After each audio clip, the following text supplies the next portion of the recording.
Students, welcome to Gyanjyoti coaching centre. Gyanjyoti coaching সেন্টারের পক্ষ থেকে তোমাদের সকলকে জানাই আরো একবার স্বাগত। তো স্টুডেন্টস, আজকে আমি যে বিষয় নিয়ে পুনরায় তোমাদের সামনে চলে এসেছি তা হলো প্রথম মহেন্দ্র বর্মন সম্পর্কে আলোচনা। তো আলোচনা শুরু করার পূর্বে তোমাদের একটা ছোট ইনফরমেশন দিয়ে রাখি যে উপরে বোর্ডে তোমরা দুটো নাম্বার দেখতে পাচ্ছ, এটা আমাদের কোচিং সেন্টারের হেল্পলাইন নাম্বার। তো আমাদের এখানে তোমাদের অনলাইন ক্লাস নেওয়া হয়, তার সাথে নোটসও প্রদান করা হয়। তো তোমরা যারা আমাদের সাথে যুক্ত হতে চাইছো তারা উপরে এই দুটো নম্বরের মধ্যে যে কোনো একটিতে যোগাযোগ করে আমাদের সাথে যুক্ত হতে পারো। চলো আর দেরি না করে আমরা আজকের আলোচনা শুরু করি। তো আজকের আলোচনা হলো প্রথম মহেন্দ্র বর্মন সম্পর্কে আলোচনা। তো বলা হয়েছে যে পল্লব রাজ সিংহ বিষ্ণুর মৃত্যুর পর রাজা হন তার পুত্র প্রথম মহেন্দ্র বর্মন এবং তার রাজত্বকাল ছিল 600 খ্রিস্টাব্দ থেকে 630 খ্রিস্টাব্দ পর্যন্ত।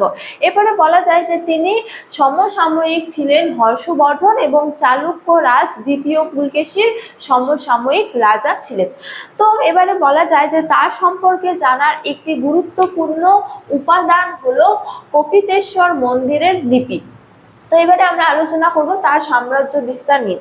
তো বলা হয়েছে যে প্রথম মহেন্দ্র বর্মনের আমলে পল্লব সাম্রাজ্য মূলত উত্তরে কৃষ্ণা নদী থেকে দক্ষিণে কাবেরী নদী পর্যন্ত বিস্তৃত ছিল।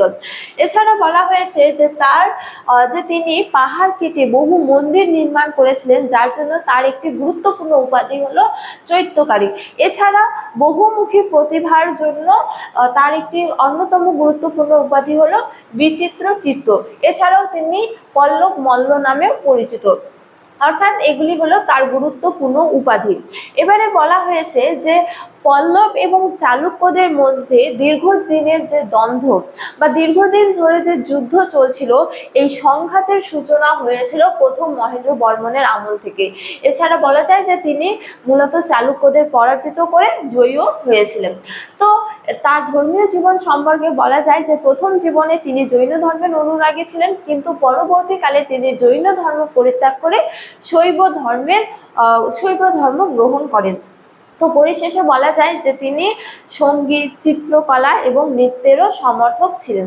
তো স্টুডেন্টস, এই ছিল আজকে আমার প্রথম মহেন্দ্র বর্মন সম্পর্কে ছোট্ট আলোচনা। তোমাদের আলোচনা ভালো লাগলে অবশ্যই ভিডিওটি লাইক করো, বন্ধুদের সঙ্গে শেয়ার করো।